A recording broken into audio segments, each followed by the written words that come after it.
Students, हमने पिछले video में समुच्चय के बारे में अध्ययन किया था और जो होमवर्क दिया था वो सभी छात्रों ने कर लिया होगा। आज हम समुच्चय के अगले आर्टिकल के बारे में पढ़ते हैं। तो सबसे पहले हम व्यय आलेख देखेंगे। व्यय आलेख किसे कहते हैं? किसी सार्वत्रिक समुच्चय को हम एक आयत के द्वारा और उसके उपसमुच्चय को एक वृत्त के द्वारा प्रदर्शित करते हैं। इस चित्र में देखोगे कि एक आयत बना हुआ है, उसके अंदर एक सर्किल बना हुआ है। सर्किल समुच्चय ए कहलाता है और समुच्चय ए के अवयव क्या है? 2, 4, 6, 8, 10। और जो आयत बना है उसमें ए के अवयव तो रहेंगे ही, साथ में 1, 3, 5, 7, 9, इन दोनों के अवयवों को मिला दिया जाए तो वो सार्वत्रिक समुच्चय कहलाता है। इसी प्रकार दूसरे चित्र में देखते हैं, आयत बना हुआ है वह सार्वत्रिक समुच्चय है और दो सर्किल दिख रहे हैं। तो अंदर वाला जो सर्किल है उसको हम बी का नाम दिया है और उसके अवयव हैं 4 और 6। और ए जो बड़ा सर्किल है उसमें बी के अवयव तो रहेंगे ही, साथ में 2, 8 और 10 भी रहेंगे। तो ए के अवयव क्या हो जाएंगे? 2, 4, 6, 8, 10। और उसमें यदि हम 1, 3, 5, 7, 9 और मिला लेते हैं तो वो सार्वत्रिक समुच्चय हो जाता है। अब आते हैं हम समुच्चयों पर संक्रियाएं। समुच्चय का सम्मिलन, क्या समुच्चयों का सम्मिलन यूनियन ऑफ सेट्स क्या कहलाता है? यदि हम दो समुच्चय ए और बी लेते हैं और हम उन दोनों के अवयवों को इकट्ठा कर दें और एक समुच्चय बना दें, वो समुच्चय का सम्मिलन कहलाता है। उसे हम ए संग बी से दर्शाते हैं।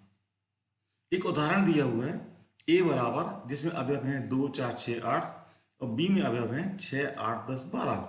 तो ए संग बी में क्या होंगे?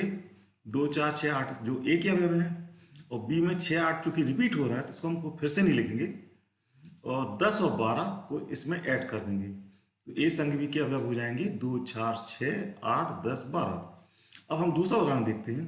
ए के अवयव है ए, ई, आई, ओ, यू और बी के अवयव है ए, आई, ओ, यू।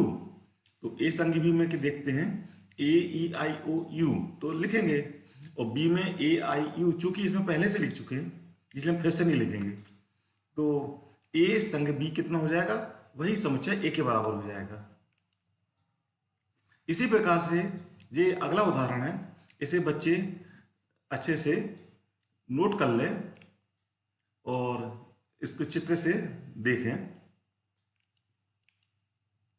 यह जो कुछ प्रॉपर्टीज दी है यूनियन की, इसको बच्चे ए और बी एक न्यूमेरिकल क्वेश्चन संख्याएं लेकर के बना ले और इसको हल करके देखें कि ये बराबर आता कि नहीं आता है। जो पहला नियम है वो क्रमरिमी नियम है, दूसरा नियम साहचर्य नियम है, तीसरा तत्समक नियम है। तत्समक नियम का मतलब होता है कि ए का फाई के संग के साथ संग लेते हैं तो वह ए आता है। और वर्ग सम नियम क्या है कि एक समुच्चय का ए के साथ संग बनाते हैं तो ए आएगा। और यू का नियम क्या है कि यू का किसी भी समुच्चय के साथ संग बनाते हैं तो यू ही रहता है। अब हम समुच्चयों का सर्वनिष्ठ किसे कहते हैं? हम दो समुच्चय लेते हैं और दोनों समुच्चयों में जो अवयव उभयनिष्ठ या कॉमन है उनका समुच्चय जो बनाएंगे वह ए सर्वनिष्ठ भी कहलाता है। तो हमने जो प्रीवियस ये उदाहरण लिया थे, जैसे ये उदाहरण नंबर 12 है, 2, 4, 6, 8 और बी के अवयव है 6, 8, 10, 12। तो इसका जो सर्वनिष्ठ बनाएंगे तो उभयनिष्ठ अवयव कौन कौन से होंगे?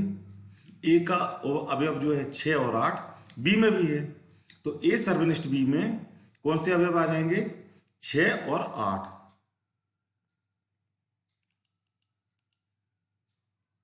इसी प्रकार से अगला उदाहरण देख लेंगे। अच्छा, ये वेन डायग्राम देखिए आप, इसमें जो कॉमन पोर्शन है नीले रंग से वो सर्वनिष्ठ को प्रदर्शित करता है। अब इस दूसरे उदाहरण में देखेंगे कि दोनों सर्किल सेपरेट है, असंयुक्त है। इसका मतलब होता है कि दोनों अवयव समुच्चयों के अवयवों में कोई भी कॉमन अवयव नहीं है। तो छात्र यहाँ देखेंगे सर्वनिष्ठ संख्याओं की प्रॉपर्टीज के बारे में हम समझ रहे हैं। तो हमने यहाँ पर जो प्रॉपर्टीज लिखी हैं, पहली प्रॉपर्टी है क्रमरिमी नियम, दूसरी प्रॉपर्टी है साहचर्य नियम, तीसरी है फाई और यू के नियम, चौथी है वर्गसम नियम, और पांचवी में वितरण या बंटन का नियम, जिसको हमने वेन डायग्राम से समझाया है। तो पहले चित्र में देखोगे बी संग सी को दर्शाया है। तो यहाँ पर बी और सी के जो सर्कल है उसको हमने ब्लू से भरा है, यानी बी के और सी के दोनों के अवयव इसमें सम्मिलित हैं।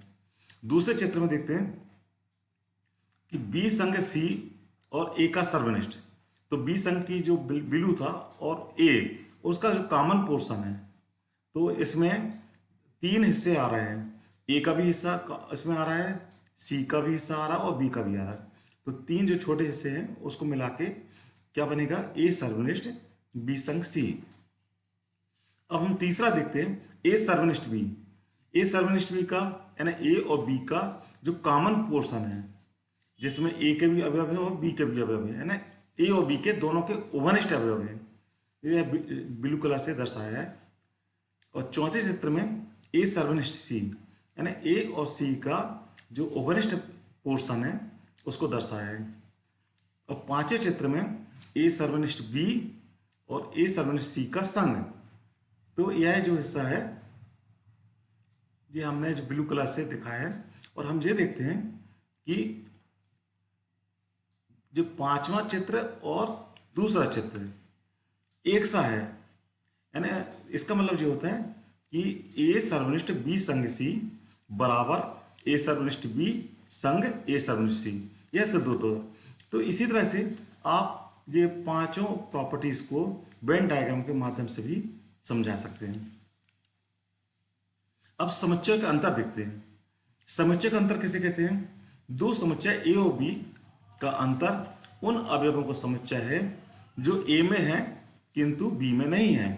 जबकि ए और बी को इसी क्रम में लिया जाए तो हम इसको ए माइनस बी से लिखते हैं और इसे क्या पढ़ेंगे, ए अंतर बी।